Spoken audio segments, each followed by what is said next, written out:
அஊது பில்லாஹி மினஷ் ஷைத்தானிர் ரஜீம். பிஸ்மில்லாஹிர் ரஹ்மானிர் ரஹீம். ரப்பி ஜித்னி இல்மா.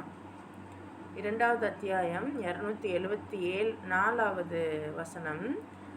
அல்லதீன யுன்ஃபிகூன அம்வாலஹும் பில்லைலி வன்னஹாரி சிர்ரம் வ அலானியத்தன் ஃபலஹும் அஜ்ருஹும் இன்த ரப்பிஹிம் வலா ஹவுஃபுன் அலைஹிம் வலாஹும் யஹ்ஸனூன்.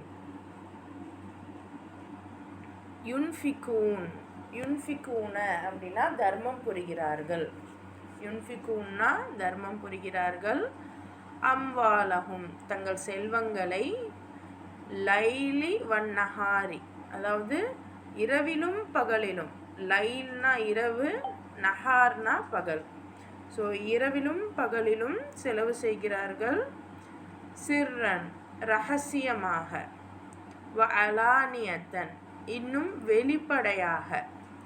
ஃபலஹும் அவர்களுக்கு, அஜ்ருஹும் அவர்களின் கூலி, இந்த ரப்பீஹிம் அவர்களின் இறைவனிடம், இந்த ரப்பீஹிம் வலா ஹவுஃபுன் இன்னும் பயமில்லை, அலைஹிம் வலாஹும் யஹ்ஸனூன் பயம் இல்லை, ஹவுஃபும் இல்லை, யஹ்ஸனூனும் இல்லை. அதாவது பயமும் இல்லை, துக்கப்படவும் மாட்டாங்க.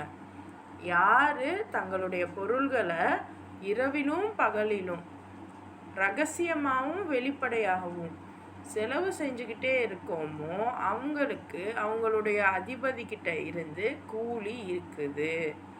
மேலும் அவர்களுக்கு எந்தவித அச்சமும் இல்லை, அவர்கள் துயரப்படவும் மாட்டாங்க. இப்போது இன்னைக்கு நம்ம சொல்கிறோம் இல்லையா, நபி ஸல்லல்லாஹு அலைஹி வஸல்லம் சஹாபாக்கள் எல்லாம் ரொம்ப வறுமையில் இருந்தாங்க. அவங்களாம் ஒன்றுமே இல்லாமல் இருந்தாங்க. ஆனால் உண்மையிலேயே அவங்கெல்லாம் பிஸ்னஸ்மேன். திரும்ப திரும்ப நான் சொல்கிறது அதுதான். ஒரு சாதாரணமாக ஒரு பிஸ்னஸ்மேனோட வியாபார அந்த ரிஸ்க்கு அப்படிங்கிறது ரொம்ப பெருசு. அல்லாஹ் அவங்களுக்கு அள்ளி கொடுப்பான். நீங்கள் நீதமான முறையில் பிஸ்னஸ் பண்ணுறவங்களுக்கு அது தெரியும். நீங்கள் எவ்வளோதான் 50,000 ரூபா சம்பளத்துக்கு இருந்தாலும் கூட அந்த 50,000 ரூபாய்க்கு மேலே ₹1 கிடைக்காது.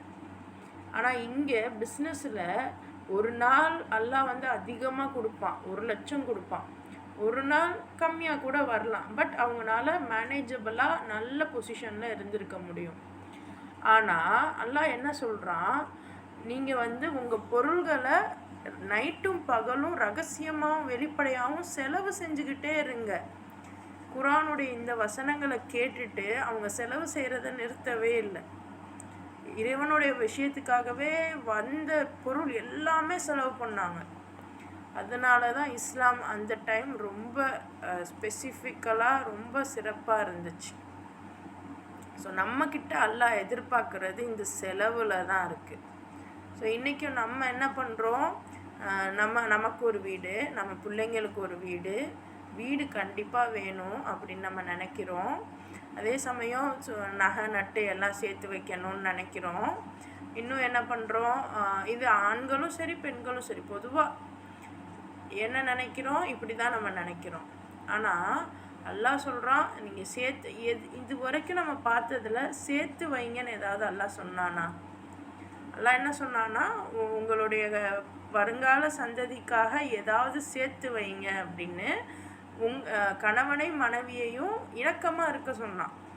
அன்போடு இருந்துக்கோங்க, உங்களுடைய அன்பு தான் அவங்கள அடுத்த லெவலுக்கு கொண்டு வரும், நீங்கள் இணக்கமாக இருந்துக்கோங்க, இதை சொல்லி தான் சேர்த்து வைக்க சொன்னான். ஆனால் செலவுன்னு வர்றப்ப யாருக்கெல்லாம் செலவு பண்ண சொல்கிறோம்? அல்லாஹ்வுடைய பாதையில் நம்ம செலவு செய்கிறவங்களுக்கு அல்லாஹ்கிட்ட கூலி இருக்குது. அப்போ நம்ம எதுக்குமே அச்சப்படவும் தேவையில்லை, துயரப்படவும் தேவையில்லை. ஸோ சுப்ஹானல்லாஹ், இந்த மாதிரியான ஒரு ஆளாக அல்லாஹு தாலா உங்களையும் எங்களையும் ஆக்கி வைப்பானாக. அல்லாஹ்வுடைய பாதையில் இரவும் பகலும் ரகசியமாகவும் வெளிப்படையாகவும் செலவு செய்யக்கூடிய ஆட்களாக யா அல்லாஹ் எங்களை நீ ஆக்கி வைப்பாயாக. அடுத்த ஆயத்து பாருங்க.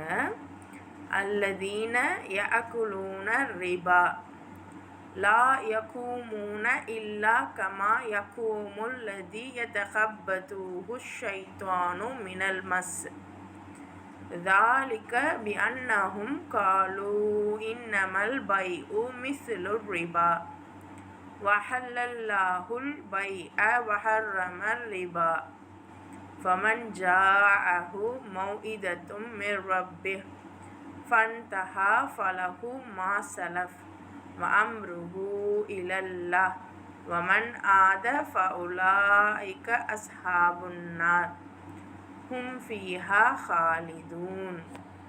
இப்போ செலவை பற்றி சொல்லிட்டு அடுத்த அல்லாஹ் ரிபாவை பற்றி சொல்கிறான்.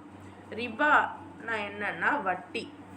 ஸோ பாருங்க, அல்லதீன யா குலூன, யா குலு, குலு அப்படின்னா உண்பது, செலவு செய்வது, உண்பது எல்லாமே.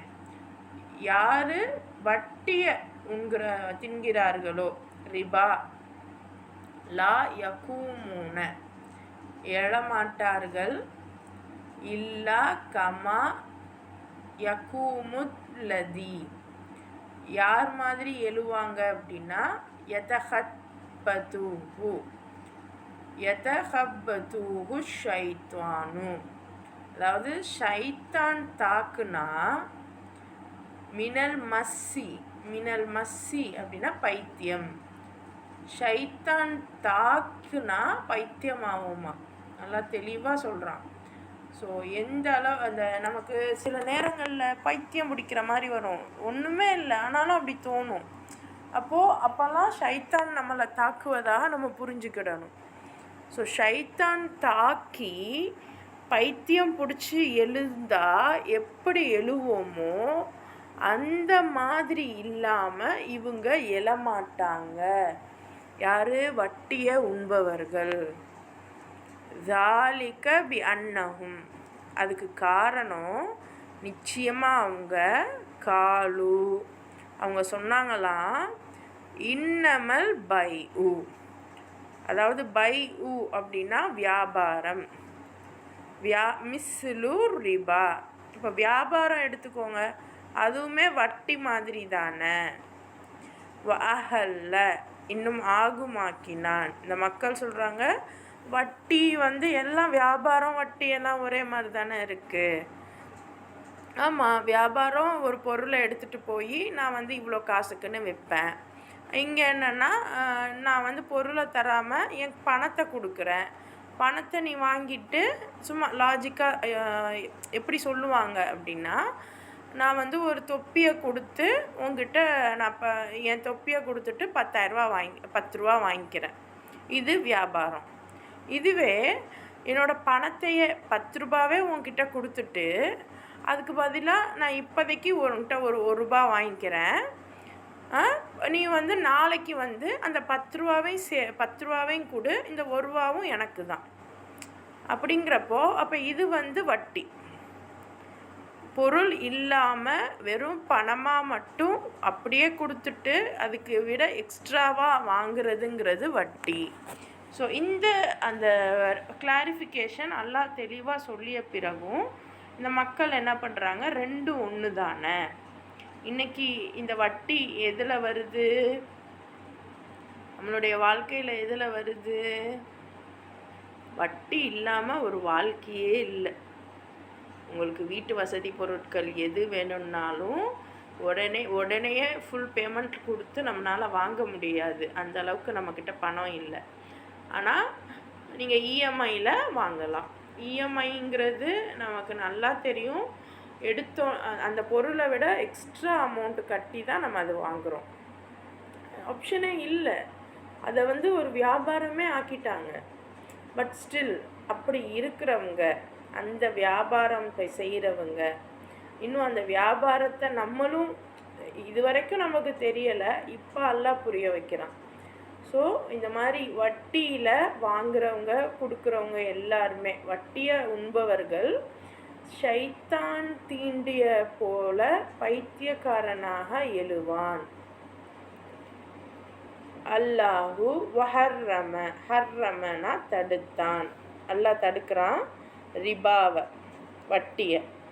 எனவே எவர் ஜாஅஹு அவரிடம் வந்து மௌஇதத்துன் அதாவது இந்த உபதேசம், இந்த வட்டியை தடுத்துட்டான்னு சொன்ன உபதேசம் வந்த பிறகும் ரப்பிஹி தன் இறைவன் ஃபன்தஹா விலகினார், ஃபலஹு மா சலஃப் முன் சென்றது அவருக்கு. ஸோ இப்போ இந்த வட்டி பற்றி விஷயம் நமக்கு புரிஞ்சிடுச்சு. இப்போ இதுக்கப்புறம் வட்டியை விட்டு விலகிருங்க. முன்னாடி நீங்கள் பண்ணதெல்லாம் அது அப்படியே இருக்கட்டும். அம்ருஹு இன்னும் அவருடைய காரியம், அம்ருஹு அப்படின்னா அவருடைய செயல் அம்ருஹு இலல்லாஹி அல்லாஹ்வின் பக்கம், வமன் இன்னும் எவர் ஆத ஃபஉலாயிக இன்னும் எவர் அல்லாஹ்வின் பக்கம் திரும்புவார்களோ அவர்கள் அஸ்ஹாபுன்னார் ஹும் ஃபீஹா ஹாலிதூன். அதாவது அந்த வட்டியை விட்டவங்க அல்லாஹ்வின் பக்கம் திரும்பிட்டாங்க. இன்னும் யார் அந்த வட்டியை விடாமல் இருக்காங்களோ அவங்க நரகவாசிகளில் தான் இருப்பாங்க. அஸ்ஹாபுன்னார்னா நரகத்தோட அவங்க இருப்பாங்க. ஹாலிதுன்னா நிரந்தரமாகவே அங்கே தான் இருக்க போகிறாங்க. அதைத்தான் அல்லாஹ் சொல்கிறான், வட்டியை உண்பவர்கள் ஷைத்தானால் தீண்டப்பட்ட பைத்தியம் கொண்டவன் எழுவது போல இல்லாமல் எழமாட்டாங்க. அவங்களுக்கு இந்த நிலை ஏற்பட்டதற்கு காரணம் என்னன்னா வியாபாரமும் வட்டியை போன்றது தான் அப்படின்னு அவங்க சொன்னது. அப்போது இது வந்து நபி ஸல்லல்லாஹு அலைஹி வஸல்லம் காலத்துலேருந்தே இது வழக்கம். யார் இந்த வட்டியை அதிகமாக பண்ண ஆரம்பித்தாங்க அப்படின்னா யூதர்கள் தான். அவங்களுக்கு தான் ஆரம்பத்திலேயே வஹி அதாவது ஒரு வேதம் இறங்கப்பட்டது. அந்த வேதம் என்ன அப்படின்னு பார்த்தோன்னா தௌராத்து. அதுலேயே அல்லாஹ் வட்டிலாம் வாங்காதீங்கன்னு தான் சொல்லியிருந்தான். ஆனால் இவங்களுடைய இவங்க எப்போவுமே அவங்களோட கேரக்டரிஸ்டிக் பார்த்தீங்க அப்படின்னா ரொம்ப லேசி கிடையாது, அதே சமயம் சூழ்ச்சியான மக்கள். இவங்களை எப்போவுமே நம்ம தான் உயர்வு அப்படின்னு நினைக்கக்கூடிய அந்த மக்கள். ஸோ அவங்க வட்டியை ஆரம்பித்து வச்சது. ஸோ இன்றைக்கி வரைக்கும் நம்மளுடைய ஒட்டுமொத்த வட்டி கணக்குமே பார்த்திங்கன்னா அங்கே தான் போய் நிற்கும்.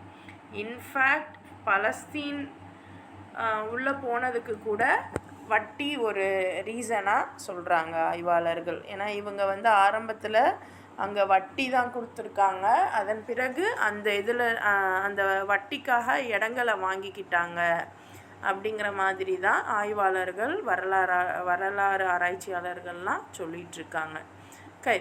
ஸோ இந்த வட்டியை வியாபாரம் மாதிரி தான் அப்படின்னு சொல்லிட்டு யார் செஞ்சாலும் அது தப்பு தான். இதனால தான் அவங்க ஷைத்தான் தீண்டப்பட்ட பைத்தியம் போல் எழுறாங்க. இன்றைக்கி வட்டிக்காக ஒரு MBA கோர்ஸே இருக்குது.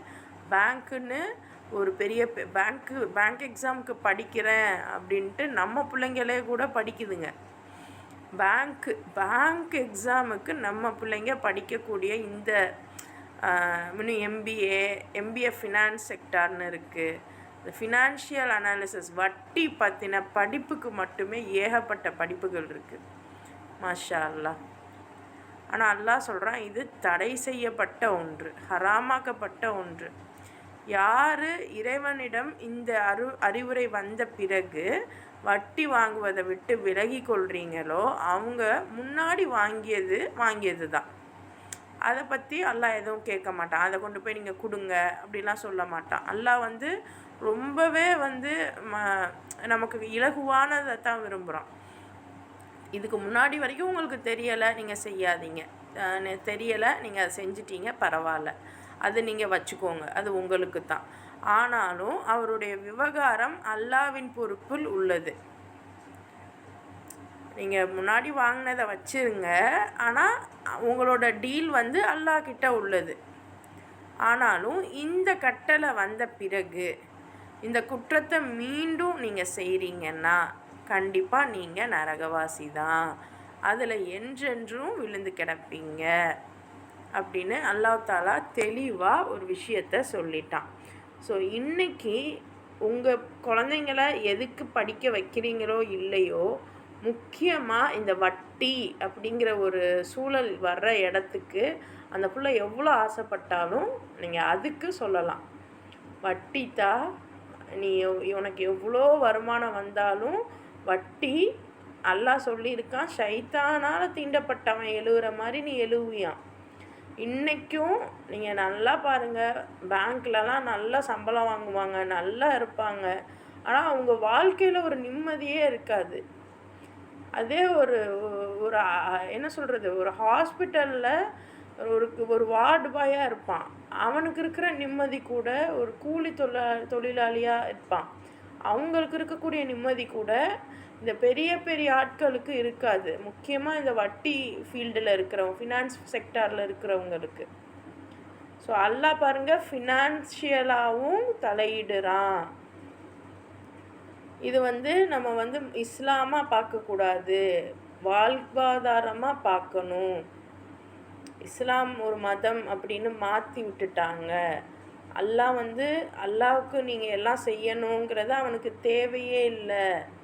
ஏன்னா அல்லாஹ் சொல்லிட்டான், அல்லாஹ் நம்மளை படைக்கும் போதே ஆரம்பத்தில் சொன்னான் பாருங்கள், அல்லாஹ் நம்மளை இவர் தான் நம்ம கலிஃபா அப்படின்னு சொல்லும்போது, அல்லாஹ் உன்னை புகழத்தான் நாங்கள்லாம் இருக்கோமே அப்படின்னு மலக்குமார் கேட்கும்போது, இவன் அதுக்காக இல்லை, நீங்கள் அறியாததை நான் அறிவேன் அப்படிங்கிறான்.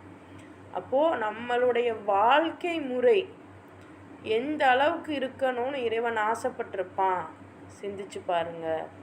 ஸோ ஏன்னா இறைவனோட வாழ்க்கை முறை நம்ம முறை மாதிரி இல்லை.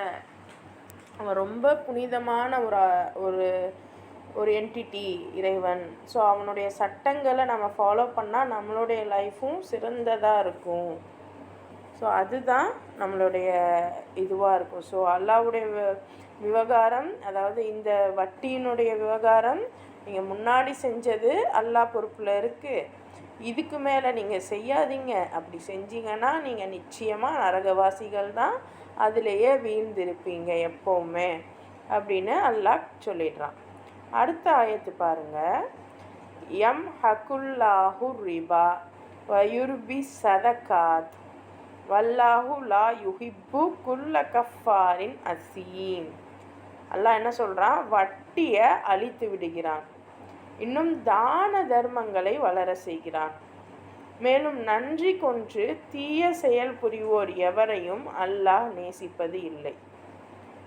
அதாவது வட்டியை சொல்லிட்டு அவங்க சொல்கிறாங்க, நம்ம என்ன நினைப்போம், நம்ம பேங்க்கில் பணம் போடுறோம், இல்லை ஏதாவது இன்றைக்கி எல்லாரும் அதான் சொல்லித்தராங்க, பணத்தை சேர்த்து வைங்க, பணத்தை இதில் போடுங்க அதில் போடுங்க, அது கொஞ்ச நாளில் இன்ட்ரெஸ்ட் வந்துடும்.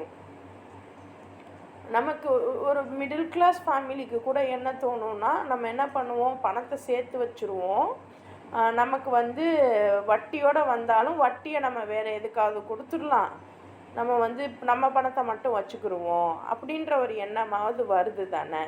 ஆனால் நம்ம கொடுக்குற பணத்தை, நம்ம ஒவ்வொரு நாளும் சேர்த்து வைக்க கொடுக்குற பணத்தை அந்த பேங்க்கோ இல்லை அந்த சிட் ஃபண்டோ அவன் வட்டிக்கு விட்டு அவன் சம்பாதிப்பான். நம்ம பணம் தான் நம்ம பணம் திருப்பி, இப்போ நம்ம மாதம் 1000 ரூபா கொடுக்குறோம், ஒரு வருஷத்துக்கு 12,000 ரூபா வருது, 12,000 ரூபா மொத்தமாக நம்ம கையில் கொடுப்பான், கூடவே ஒரு எக்ஸ்ட்ரா ஒரு 500 ரூபாவோ என்னமோ கொடுப்பான். அந்த 500 ரூபாவை நம்ம கொண்டு போய் யாருக்காச்சும் கொடுத்துருவோம், இது வட்டி காசு எனக்கு வேணாம் அப்படின்னு. ஆனால் அல்லாஹ் என்ன சொல்கிறான், ஹலாலான, அதாவது ஹராமாக வந்த பணத்தை எனக்காக நீங்கள் செலவு பண்ணாதீங்கன்னு சொல்லிட்டான். அப்போது நம்ம என்ன தான் பண்ணுறது, இது ஒரு மைண்ட் செட்டா. அப்போ அடுத்து நம்ம மாதம் 1000 ரூபாய் கொடுத்தோம் இல்லையா, அதை அந்த வாங்கினவன் வேறு சைடில் வட்டிக்கு கொடுப்பான். வட்டிக்கு கொடுத்து 1000 ரூபாய்க்கு பதிலாக அவன் 2000 ரூபாய் வட்டியாக வாங்குவான். இதுதான் உலகத்தில் நடந்துக்கிட்டு இருக்கு. நம்மளே தெரியாமல், நமக்கே தெரியாமல் நம்ம அந்த வட்டிக்கு நம்மளும் ஒரு உறுதுணையாக இருக்கோம். வாழ்க்கையில் நம்ம ஒவ்வொரு இடத்துலையும் கஷ்டப்படுறதன் விளைவு இதனால தான் நம்மளும் கஷ்டப்படுறோம்.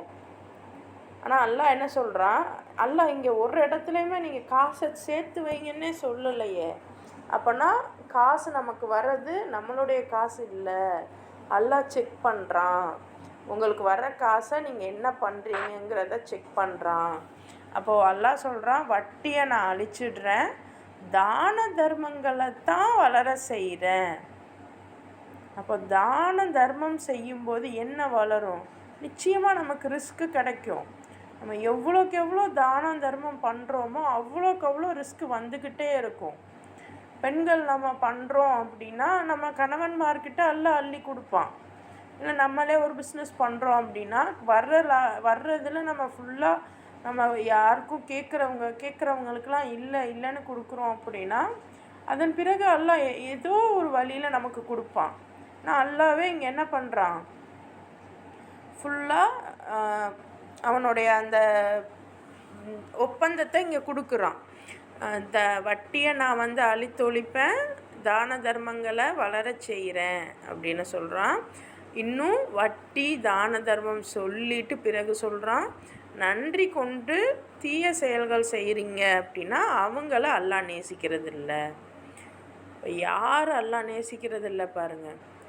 ஒரு அல்லாஹ் கொடுத்த அந்த அருட்கொடைய மறந்து நீங்கள் நமக்கு இப்போ ஒரு 10,000 இருக்குது, நம்ம செலவு ஒரு 1000 ரூபாய் தான் அப்படின்னா அந்த 9,000 ரூபாவுமே அல்லாஹ்வுடைய வழியில் நம்ம செலவு பண்ணணும்.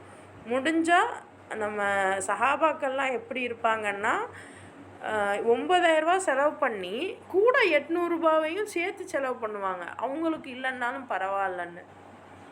சுப்ஹானல்லாஹ். அப்படி இருந்தவங்க அந்த மாதிரியான ஒரு மன திடத்தையும் மன உறுதியையும் இன்னும் அந்த மாதிரியான ஆட்களாக அல்லாஹ் தஆலா உங்களையும் எங்களையும் ஆக்கி வைப்பானாக. அடுத்த ஆயத்து பாருங்கள். எந்த மாதிரியான ஆட்கள்னால் அல்லாஹ்வுடைய பாதையில் நம்ம தானம் தர்மம் செய்யக்கூடியவர்களாக இறைவன் உங்களையும் எங்களையும் ஆக்கி வைப்பானாக. அடுத்த ஆயத்து பாருங்கள்.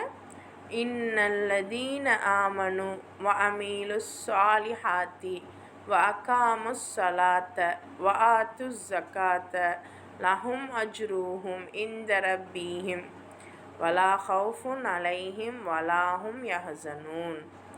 எவர்கள் இறை நம்பிக்கை கொண்டு நற்பணிகள் ஆற்றி தொழுகையையும் நிலைநாட்டி ஜக்காத்தும் கொடுத்து வருகிறார்களோ அவர்களுக்கு உரிய கூலி நிச்சயமாக அவர்களுடைய அதிபதியிடம் உண்டு. அவர்களுக்கு எவ்வித அச்சமும் இல்லை, துயரப்படவும் மாட்டார்கள். தொழுக ஜக்காத்தெல்லாம் தாண்டி ஃபஸ்ட்டு என்னெல்லாம் சொல்கிறான், நற்பணிகள் செய்து. அந்த நற்பணிகள்னால் என்ன? இந்த முன்னாடி சொன்ன அந்த தான தர்மங்கள் தான். ஏன்னா அந்த தொழுகை அப்படிங்கிறது அல்லாஹ்க்கு நம்ம செய்யக்கூடிய கடமை. இது இது ஒரு சுயநலமும் ஒன்று இருக்குது.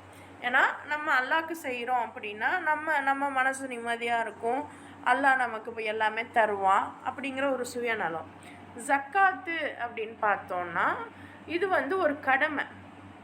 இது இதுவுமே ஏழை எளியவர்களுக்கு கொடுக்கறது தான். பட் ஒரு கடமை, ஒரு டேக்ஸ் மாதிரி.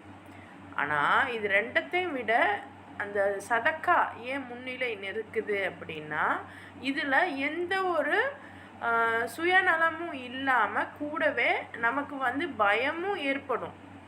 இப்போ நம்ம கொடுத்துட்டோன்னா நாளைக்கு நம்ம என்ன பண்ணுறது அப்படிங்கிற ஒரு பயம் ஏற்படும். அதை கொடுத்து இப்போ இது ரெண்டும் செஞ்சால் நமக்கு சந்தோஷம்தான். பட் தர்மம் பண்ணும்போது ஒரு கொஞ்சம் ஷைத்தான் பயத்தை ஏற்படுத்தினாலும் கூட அதை தாண்டி நம்ம இறைவனுக்காக செலவு பண்ணுறோம். கூடவே நம்மளுடைய நம்ம கூடவே இருக்கிற அந்த மக்களுக்கு அந்த மனிதாபிமானம், அந்த அந்த அந்த ஈக்குவலாக ட்ரீட் பண்ணுறது, இது எல்லாமே சமூக பண்புகளை இறைவன் முதல்ல வைக்கிறான். நீங்கள் சுய ஒழுக்கம், சுய கட்டுப்பாடு இதையும் தாண்டி சமூக பண்புகளை அல்லாஹ் முதல்ல வைக்கிறான். அப்போது சமூகம் சார்ந்த விஷயங்களை அல்லாஹ்வை தவிர வேறு யார் நமக்கு தெளிவுபடுத்திட முடியும்? ஸோ ஃபினான்ஷியலாக, சோஷியலாக இது எல்லாமே இறைவன் சொல்கிற முறைப்படி நம்ம இருக்கணும். ஏன்னா இதிலெல்லாம் அல்லாஹ் தலையிடுறான், கவனிச்சுப்போம். ஸோ அப்படி நம்ம இருக்கிறோம் அப்படின்னா நமக்கு எந்த பயமும் இல்லை, நம்ம கவலைப்படவும் மாட்டோம். அடுத்து அல்லாஹ் நம்மளை கூப்பிடுறான், யா யுஹல்லதீன ஆமனு, இறை நம்பிக்கை கொண்டோரே, அத்தகுல்லாஹ வதரு மா பக்கிய மினர் ரிபா இன் குன்தும் முஃமினீன். நீங்கள் உண்மையில் நம்பிக்கையாளராக இருப்பின் அல்லாஹ்வுக்கு அஞ்சுங்கள், உங்களுக்கு வரவேண்டிய வட்டி பாக்கிகளை விட்டுவிடுங்கள்.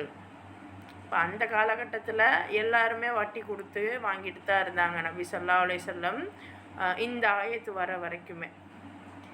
அப்போது இப்போ அல்லாஹ் இந்த வட்டியை பற்றி பேசுகிறான். பேசிட்டு இப்போ சொல்கிறான், நீங்கள் வட்டி வாங்கினது மட்டும் இல்லை, கொடுத்தும் இருப்பீங்க, அதையும் அல்லாஹ்க்காக விட்டுருங்க அப்படின்னு அல்லாஹ் சொல்கிறான். ஸோ இதெல்லாம் எவ்வளோ பெரிய ஒரு நிலைப்பாடு, ஒரு அரசு எடுத்து சொல்ல வேண்டிய ஒரு நிலைப்பாடு. அப்படித்தானே இன்னைக்கு யார் சொல்கிறா? விவசாய கடன்லாம் ரத்துபடி பண்ணுங்கன்னு யார் சொல்கிறா? ஆனால் அல்லாஹ் சொல்கிறான், நீங்கள் யாருடைய வட்டியுமே வாங்காதீங்க, இது கூட ஒரு தலைபட்சம். அப்போ விவசாயி கடன் மட்டும்தானா? விவசாயி மட்டும்தான் கஷ்டப்படுறானா? ஒன்றுமே இல்லாத, இப்போது என்ன சொல்கிறது, வீட்டில் அத்தா இல்லை அப்படின்னாலும் அந்த வீடு கஷ்டம்தான் படும். இல்லை அத்தா இருந்தும் கை கால் முடமாக இருக்காரு, இல்லை குழந்தைங்க ரொம்ப சரியில்லாமல் இருக்குங்க, ரொம்ப முடியாமல் இருக்குங்க, இப்படி எல்லா இடத்துலையுமே கஷ்டங்கள் இருக்குதான். ஆனால் ஒரு விவசாயிகளுக்கு மட்டும், அதுவும் எப்பயாவது இந்த மாதிரி பாரபட்சமாக நமக்கு இது வருது. ஆனால் உண்மையிலேயே அல்லாஹ் என்ன சொல்கிறான், இது எவ்வளோ பெரிய ரூல் பாருங்கள். நமக்கு நல்லா சிந்திச்சு பாருங்களேன். ஒரு 2017 ஒரு நோட்டு இந்த காசு செல்லாது அப்படின்னு சொன்ன உடனேயே அடுத்த நாள் ஃபுல்லாக நம்ம போய் அந்த காசை கொடுத்துட்டு வேறு காசு வாங்க ரெடியாக இருந்தோம். அவ்வளோ கூட்டம்.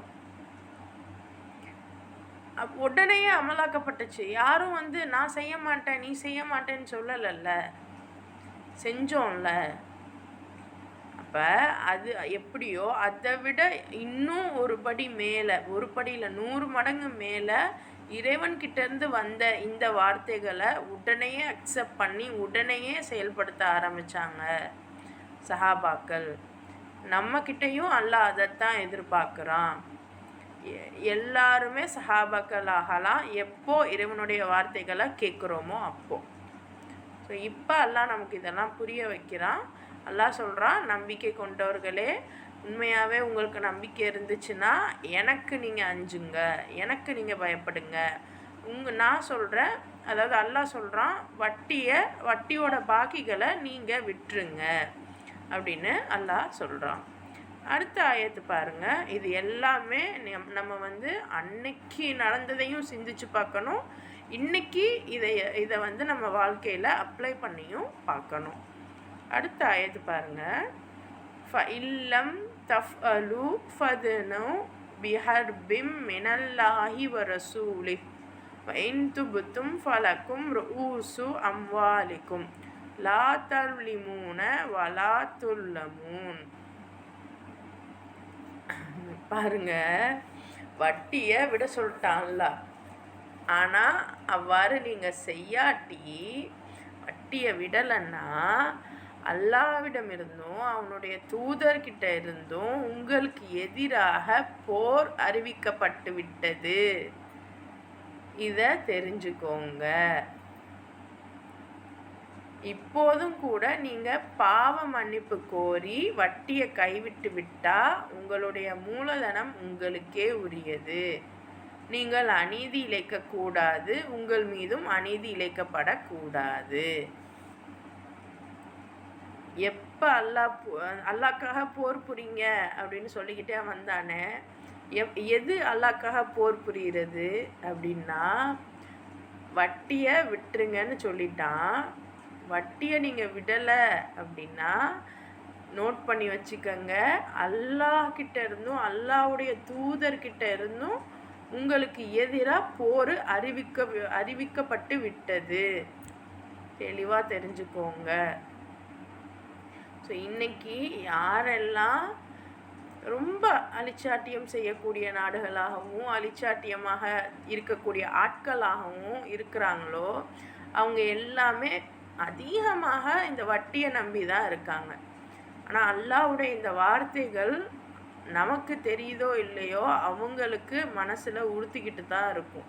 அதனால தான் யாருமே இந்த குரானெல்லாம் படிக்கக்கூடாது, யாருக்கும் குரானில் உள்ள விஷயங்கள் புரியக்கூடாது அப்படிங்கிறதுல தெளிவாக அவங்க ஸ்டெப் எடுத்தாங்க. ஆனால் அல்லாஹ் 2வது அத்தியாயத்திலேயே ரொம்ப அழகாக சொல்லிட்டான், வட்டியை விடலைன்னா நானும் என்னுடைய தூதரும். ஸோ இந்த இடத்துல அல்லாஹ்வுடைய தூதர் அப்படின்னு வரும்போது நம்ம நபி ஸல்லல்லாஹு அலைஹி வஸல்லம் மட்டும் நினச்சிட முடியாது. அவருடைய அதாவது நபி ஸல்லல்லாஹு அலைஹி வஸல்லம் யார் அப்படின்னா அல்லாஹ்வுடைய விஷயங்களை நமக்கு எடுத்து வைக்க வந்தவர். அவருடைய சாப்டர் முடிஞ்சிருச்சு, அவர் மௌத்தாயிட்டார். ஆனால் அதுக்கப்புறம் அவருடைய எக்ஸிக்யூட்டிவ்ஸாக அவருடைய உம்மத்து தானே நம்ம தானே இருக்கோம். அப்போ நம்மளுடைய போரும் அறிவிக்கப்பட்டு விட்டது. அல்லாஹ்வுடைய தூதர் உங்கள் 2 பேர் சைடும். இப்போ இது அந்த டைமில் நபி ஸல்லல்லாஹு அலைஹி வஸல்லம் கூட இருந்தாங்க. ஸோ அப்போ இதன் காரணமாகவும் போர் அறிவிக்கப்பட்டிருக்கு அப்படிங்கிறது நம்ம புரிஞ்சுக்கிடணும். ஸோ இப்போவும் கூட அல்லாஹ் போர் அறிவித்த பிறகும் கூட ஒரு வாய்ப்பு தரான். நீங்கள் மன்னிப்பு கேட்டு வட்டியை விட்டுருங்க. அப்படி விட்டுட்டா உங்களுடைய மூலதனம், அதாவது வட்டி மட்டும் வாங்காதீங்க, பட்டு மொத்த அமௌண்ட், இப்போ நீங்கள் 10,000 கொடுத்தீங்கன்னா அந்த 10,000 நீங்கள் வாங்கிக்கோங்க. ஆனால் அதுக்காக வட்டியாக ஒரு 500 சேர்த்து நீங்கள் வாங்காதீங்க. அதைத்தான் நபி ஸல்லல்லாஹு அலைஹி வஸல்லம் சொல்கிறாங்க குரான் வழியாக. அதாவது குரான் அவங்களுக்கு வஹி இறங்கும், அந்த வஹியை இவங்க வாழ்க்கையில் செயல்படுத்துவாங்க.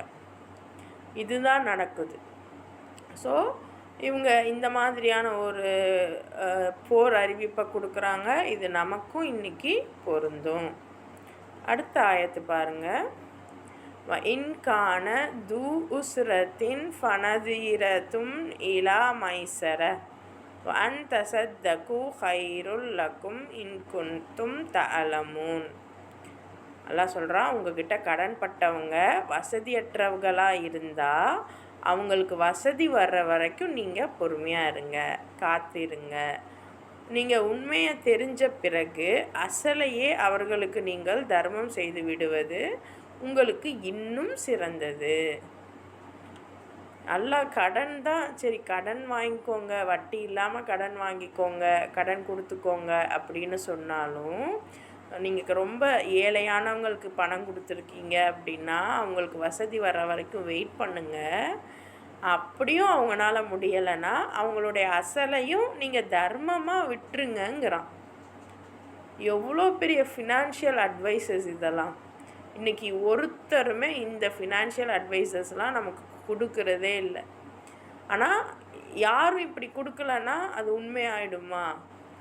சிந்திச்சு பாருங்கள். இப்போ நம்ம ஒரு காலத்தில் இந்த மாதிரி கஷ்டப்பட்டிருப்போம்.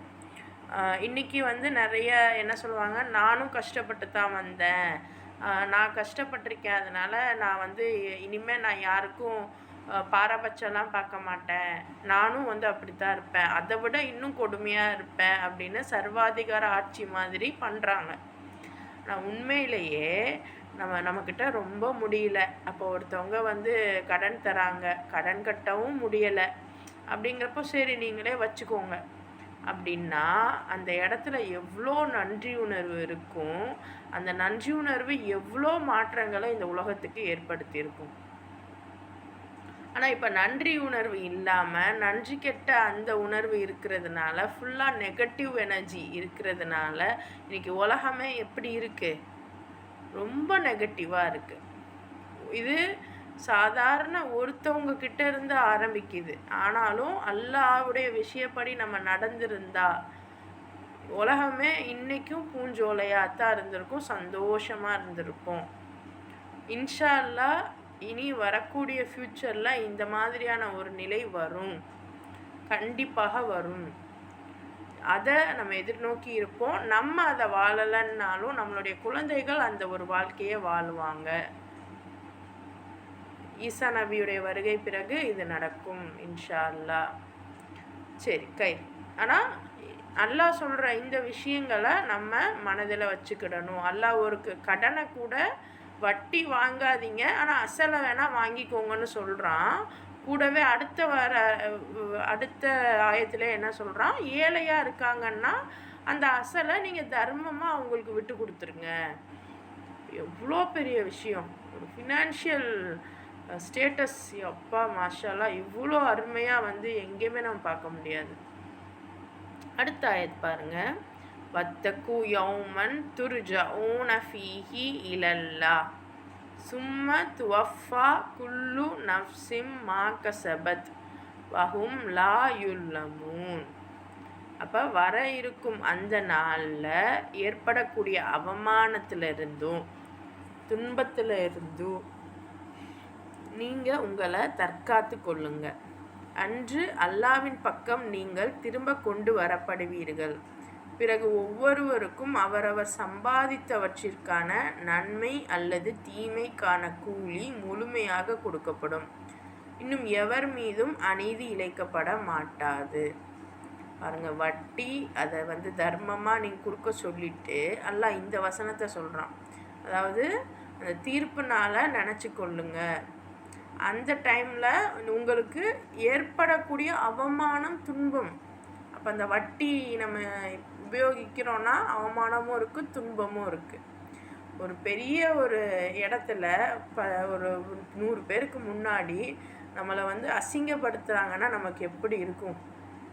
ஆனால் மஹ்ஷர் மைதானங்கிறது எவ்வளோ லட்ச கோடி மக்கள் இருப்பாங்க. எல்லார் முன்னாடியும் நம்மளுடைய தவறுகளை, அதுவும் வட்டினால் எல்லாம் நம்மளை அவமானப்படுத்துவான், துன்பப்படுத்துவான் அப்படிங்கிறத இங்கே சுட்டி காமிக்கிறான். அதுலேருந்து தற்காத்து கொள்ளுங்கள், உங்களை நீங்களே காப்பாற்றிக்கோங்க அப்படிங்கிறான். அப்படின்னா இது செஞ்சால் அது நடக்கும்னு அர்த்தம். அல்லாஹ் பக்கம் திரும்பி கொண்டு வரப்படுவீங்க. அங்கே ஒவ்வொருத்தருக்கும் அவங்கவுங்க சம்பாதித்ததற்கான கூலி முழுமையாக கொடுக்கப்படும். இங்கே நம்ம அதாவது பூமியில் சில கூலிகள் இருக்குது. நல்லதுக்கு நம்ம கொஞ்சம் நல்லா இருப்போம். தப்பு பண்ணுறோம் அப்படின்னா மேபி வாழும்போது நல்லா இருக்கிற மாதிரி தெரிஞ்சாலும் உள்ளுக்குள்ளே அல்லாஹ் அவங்களுக்கு கொடுக்குற தண்டனைகள்லாம் இருக்கும் தனியாக. அவங்க உடல் அளவுலையும் மனதளவுலையும் இன்னும் அவங்களுடைய வாழ்க்கை தரத்துலையும் அல்லாஹ் ஏதாவது ஒரு தண்டனையை கொடுத்துட்டு தான் இருப்பான். வெளியே பார்க்க அவங்க சந்தோஷமாக இருக்கிற மாதிரி தெரியும். ஸோ அல்லாஹ் சொல்கிறான், நீங்கள் சம்பாதித்தவற்றின் கூலி உங்களுக்கு முழுமையாக அங்கே கியாமத்தில் கொடுக்கப்படும். அங்கே யாருக்கும் அநீதி இழைக்கப்பட மாட்டாது அப்படின்னு சொல்லிட்டான். அடுத்த ஆயத் பாருங்கள். நான் நினைக்கிறேன் இதுதான் அந்த மிகப்பெரிய ஆயத். எஸ், பாருங்கள் எவ்வளோ 2வது அத்தியாயம் 282வது வசனம். எதை பற்றி இவ்வளோ பெரிய ஆயத்து அல்லாஹ் ஒரே மூச்சாக இறக்கியிருக்கான். குரான்லேயே இந்த ஆயத்து தான் மிகப்பெரிய ஆயத்தாக சொல்கிறாங்க.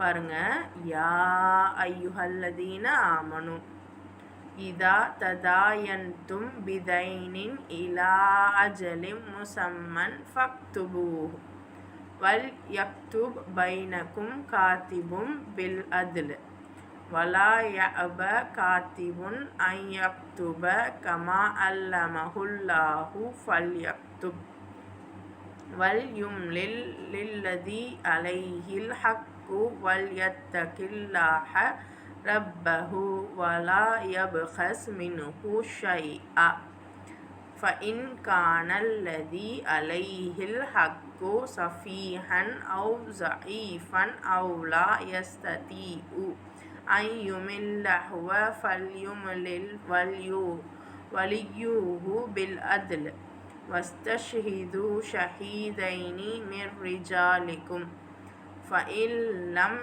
யகூனா ரஜுலைனி ஃபரஜுலும் வம்ரஅதானி மிம்மன் தர்தௌன மின் ஷுஹதாஇ அன் ததில்ல இஹ்தாஹுமா ஃபதுதக்கிர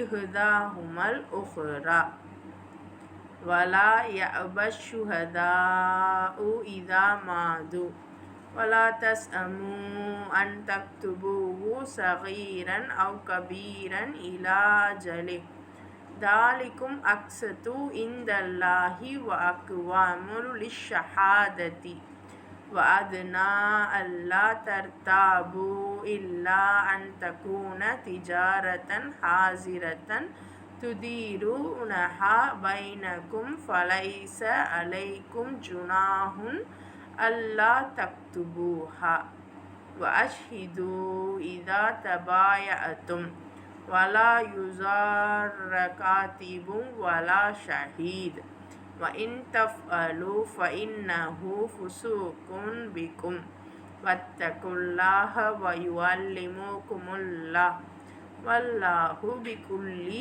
ஷைஇன் அலீம். இப்போ வட்டியை பற்றி பேசிட்டான்ல, அடுத்து கடன் பற்றி பேச போகிறான். இறை நம்பிக்கையாளர்களே, ஒரு குறிப்பிட்ட தவணையை நிர்ணயித்து நீங்கள் உங்களுக்குள் கடன் கொடுக்கல் வாங்கல் மேற்கொண்டால் அதை எழுதி வைத்து கொள்ளுங்கள். ஃபஸ்ட்டு விஷயம், நீங்கள் கடன் வாங்குறீங்க அப்படின்னா இந்த தவணை இத்தனை மாதத்தில் நான் கொடுத்துட்றேன், இந்த மாதிரி ஒரு பர்டிகுலர் டைமிங் வச்சு நீங்கள் கடன் வாங்குறீங்க அப்படின்னா எழுதி வச்சுக்கோங்க. குரான் இதெல்லாம் சொல்லுதா? இன்றைக்கி நம்ம சொல்லுவாங்க, பணம் எதுவும் கொடுத்தீங்கன்னா சாட்சி வச்சுக்கோங்க, எழுதி வச்சுக்கோங்க. இன்றைக்கி பத்திரம்லாம் நம்ம கொடுக்குறோம், செய்கிறோம் இல்லையா? அது எழுதுறதுக்கு ஒரு காசு நடக்குது இல்லையா? அல்லாஹ் குரான்லேயே சொல்லிட்டான். அதாவது இதுதான் விஷயம். இன்றைக்கி நம்ம உலகத்தில் ஆட்சின்னு பார்க்குற எல்லாமே அல்லாஹ் சொன்னது தான். இவங்க எல்லாமே குரானை படித்து தான் இதெல்லாம் கற்றுக்கிட்டாங்க. ஆனால் அவங்களுக்கு தோன்ற மாதிரி அவங்களுக்கு தேவையான வகையில் மாற்றி அமைச்சிக்கிட்டாங்க. அதுதான் விஷயம். ஸோ நீங்கள் உங்களுக்குள்ள கடன் கொடுக்கல் வாங்கிறது இருந்தால் எழுதி வச்சுக்கோங்க. உங்களுக்கிடையில் ஒரு எழுத்தர் எழுதி வச்சுக்கோங்க. உங்களுக்கிடையில் ஒரு எழுத்தர் நீதியோடு எழுதணும். எழுதவும் படிக்கவும் ஆற்றல் இல்லாதவங்க, அதாவது யாருக்கு அல்லாஹ் நல்லா எழுத படிக்கக்கூடிய ஆற்றலை கொடுத்துருக்கானோ அவங்க அதை எழுத மறுக்கக்கூடாது. அப்போது ஒரு நீதியான முறையில் ஒரு எழுத்தாளர் ஒரு எழுதுகிறவர் அங்கே எழுதணும். அதே சமயம் அல்லாஹ் நல்லா எழுத படிக்க நல்லா தெரியும், உங்களுக்கு அந்த குவாலிட்டி இருக்குது அப்படின்னா, ஏன்னா அங்கே இப்போ இறங்கப்பட்டது எங்கே அப்படின்னா அரேபியாவில், அங்கே எழுத்து படிப்பு ஓரளவு சுமார் தான் வைங்களேன். இன்றைக்கும் நம்மளும் என்ன தான் நல்லா MBA PhDலாம் படித்தாலும் கூட ஒரு லெட்ரு கூட எழுத தெரியாதவங்க இருக்காங்க தான். 10-12 படிச்சுட்டு கூட நல்லா எல்லாமே எழுதுகிறவங்களும் இருக்காங்க தான். ஸோ யாருக்கு அல்லாஹ் வழங்கியிருக்கானோ, இங்கே நீங்கள் படித்தவங்கன்னு சொல்லலை, அல்லாஹ் உங்களுக்கு கொடுத்துருக்கான் இல்லையா, அந்த ஆற்றல் இருக்குன்னா நீங்கள் எழுதுறதுக்கு மறுக்கக்கூடாது, கண்டிப்பாக எழுதணும். யார் கடன் செலுத்தும் பொறுப்பு இருக்கிறதோ, அதாவது யார் கடன் வாங்குகிறாங்க, ஏன்னா இப்போ வாங்குறவங்க தானே திருப்பி கொடுக்கணும். அப்படி கடன் வாங்குறவங்க தான் என்ன எழுதணுங்கிறத சொல்லணுமா. கடன் கொடுக்குறவங்க சொல்லக்கூடாது. கடன் வாங்குறாங்க இல்லையா, அவங்க தான் அந்த வாசகத்தை சொல்லணுமா. அப்போது அவருடைய அதிபதியாகிய அல்லாஹ்வுக்கு அவர் அஞ்சி கொள்ளணும். ஸோ வாசகம் சொல்லும்போது இறைவனுக்கு பயந்து நீங்கள் சொல்லுங்கள்.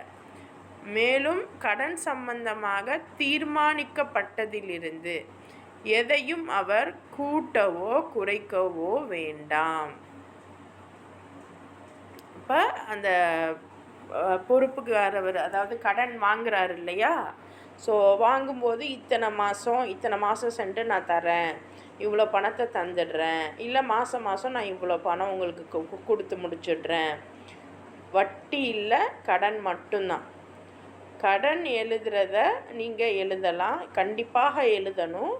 கூடவே இப்போ இந்த கடன் அவங்க ஃபிக்ஸ் பண்ணதுக்கு பிறகு எதையும் கூட்டியோ குறைக்கவோ நீங்கள் எழுதக்கூடாது. ஆனால் யார் மீது கடனை செலுத்தும் பொறுப்பு இருக்கோ அவங்க போதிய அறிவு இல்லாதவராகவோ இயலாதவராகவோ தானே வாசகம் சொல்ல ஆற்றல் இல்லாதவராகவோ இருந்தால், இப்போ அல்லாஹ் சொன்னால் ஃபஸ்ட்டு யார் கடன் வாங்குறீங்களோ அவங்க வாசகம் சொல்லுங்கள். அதே சமயம் அவருக்கு அந்த அளவுக்கு போதிய அறிவு இல்லை, எப்படி சொல்லணும்னு தெரியாது, ரொம்ப ஒன்றும் தெரியாதவராக இருக்கார், இல்லை அவர் ஒரு கிரிட்டிக்கலான கண்டிஷனில் இருக்கார் அப்படின்னா, அப்போ அவரோட அவருக்கு பொறுப்பாக இருக்கக்கூடியவங்க நீதியான முறையில் வாசகம் சொல்லணும். அப்போது ஒரு கடன் வாங்குறதுக்கு எவ்வளோ ரூல்ஸு சொல்கிறான் பாருங்க அல்லாஹ். கடனுக்கு நீங்கள் கரெக்டாக பேசிக்கோங்க, அது மட்டும் இல்லாமல் எழுதுங்க. உங்களில் எழுத தெரியாதவங்க யாருக்கு நல்லா எழுத தெரியுமோ அவங்க, அப்போ அதுக்காகவே ஒரு ப்ரொஃபஷன் கூட இருக்கலாம். ஏன்னா அல்லாஹ் அப்படி தானே சொல்கிறான், ஒரு ப்ரொஃபஷனை இங்கே சுட்டி காமிக்கிறான், ஒரு எழுதுறது கடன் ஆனால் இதுக்கு அல்லாஹ் அவங்களுக்குன்னு சில சர்வீஸ் சார்ஜ் அதெல்லாம் இங்கே பேசலை. நீங்கள் அது வாங்கக்கூடாது வாங்கணும்லாம் சொல்லலை. பட் இது இறைவனுக்காக செய்கிறவங்க இருக்கலாம், இல்லை இதை நீங்கள் ஒரு சர்வீஸாக பண்ணுறீங்களா, அதை பற்றி நம்ம இப்போ சிந்திக்க வேணாம். அல்லாஹ் சொல்கிற விஷயம் என்னென்னா, கடன் வாங்குகிற இதில் நீங்கள் கடன் வாங்குறதுக்கு மட்டும், வட்டிக்கு இல்லை, கடனுக்கு மட்டும்தான். கடனுக்கு நீங்கள் எழுதுங்க. உங்களுடைய அந்த கடன் வாங்குறவர் வாசகம் சொல்ல முடியலன்னா அவரோட பொறுப்பாளர் சொல்லணும். கூடவே உங்களில் 2 ஆண்கள் சாட்சிகளாக்கி கொள்ளுங்கள். அதுக்கு சாட்சியாக 2 ஆண்கள் கையெழுத்து போடணுமா. 2 ஆண்கள் இல்லைன்னா 1 ஆணும் 2 பெண்களும் சாட்சிகளாகிடணுமா. ஸோ இந்த இடத்துல அல்லாஹ் ரேஷியோ பிரிக்கிறான். 2 ஆண் வேணும், ஆண்களுக்கு தான் மெயின் ப்ரிஃபரன்ஸு. ஏன் 1 ஆண் 2 பெண் அப்படின்னா, அது இறைவன் அறிந்தது. இன்னும் நம்மளுடைய இதுனா நமக்கு நல்லாவே தெரியும், நம்மளுடைய ஞாபக சக்தி. அது அல்லாமல் நம்மளுடைய வேலைகளும், ஏன்னா நம்ம குழந்தைங்கள பார்க்கணும், வீடுகளில் அதிகமாக இருக்க வேண்டியது இருக்கும், நம்மளால் ஒவ்வொரு நேரமும் சாட்சி சொல்கிறதுக்கு வந்துட்டுருக்க முடியாது. ஸோ அதனால் இவங்களோட விவகாரத்தில் ஆண்கள் முதல் நிலையில் எல்லாம் சொல்கிறான். பிறகு 1 ஆண் 2 பெண்கள். ரீசனும் அல்லாவே சொல்கிறான், அவ்விருவரில் ஒருத்தி மறந்துட்டா மற்றொருத்தி அவளுக்கு அதை நினைவூட்டுவாள் என்பதற்காக இந்த சாட்சிகள் உங்களால் ஏற்றுக்கொள்ளத்தக்கவர்களாய் இருக்க வேண்டும். அது இப்போ அந்த 1 ஆண் 2 பெண் அல்லது இந்த 2 ஆண் இவங்களுமே யாரை நீங்கள் சொல்லலான்னா மக்களால் ஏற்றுக்கொள்ளக்கூடியவங்களாக இருக்கணும். பார்த்தாவே இவங்களே பொய் சொல்லி அப்படின்னா, பொய் சொல்லக்கூடியவங்கள யாராவது சாட்சியாக ஏற்றுக்க முடியுமா? ஊருக்கே தெரியும் வாய் திறந்தா பொய் தான் வரும்னு. அப்போ அவங்கள நம்ம ஏற்றுக்க முடியுமா? முடியாது. ஸோ மற்றவங்களால் ஏற்றுக்கொள்ளக்கூடியவங்க தான் சாட்சி சொல்லணும். அதே சமயம் ஏன் 2 பெண்களை எல்லாம் சொல்கிறான்னா, ஒரு பெண் மறந்துட்டா கூட அப்போ இன்னொருத்திக்கு ஞாபகப்படுத்த முடியும்.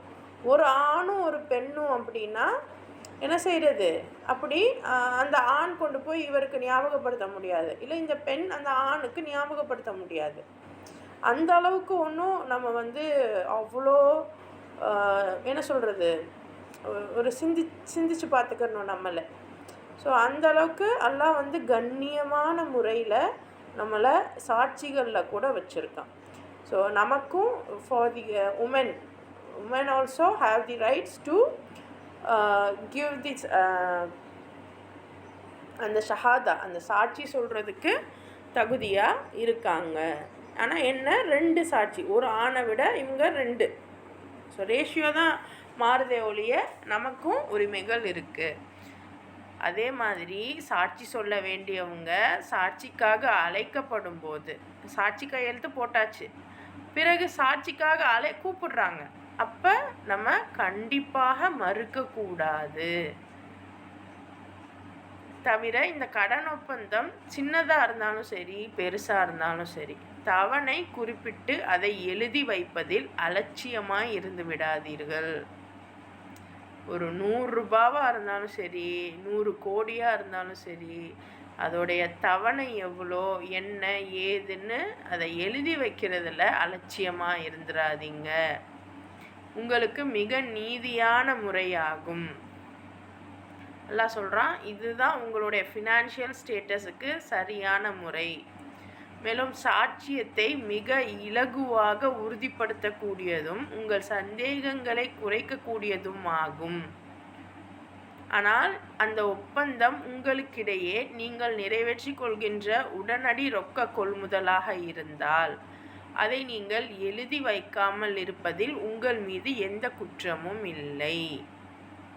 ஸோ இப்போ உடனே இப்போ வாங்கிட்டு நான் அப்புறம் ஒரு 1/2 மணி நேரத்தில் தந்துடுறேன், இந்த சாயந்தரம் தந்துடுறேன் அப்படின்னு உங்களுக்குள்ள அந்த கரெக்டான அட்ஜஸ்ட்மெண்ட், கரெக்டான புரிதல் இருக்குது அப்படின்னா நீங்கள் எழுதிக்க தேவையில்லை. ஆனாலும் அல்லாஹ் குறிப்பிட்டு எழுத தான் சொல்கிறான். ஏன்னா இன்றைக்கி நம்ம சொல்கிறோம் யாரையுமே நம்ப முடியல, எதுவாக இருந்தாலும் எழுதி வச்சுருங்க.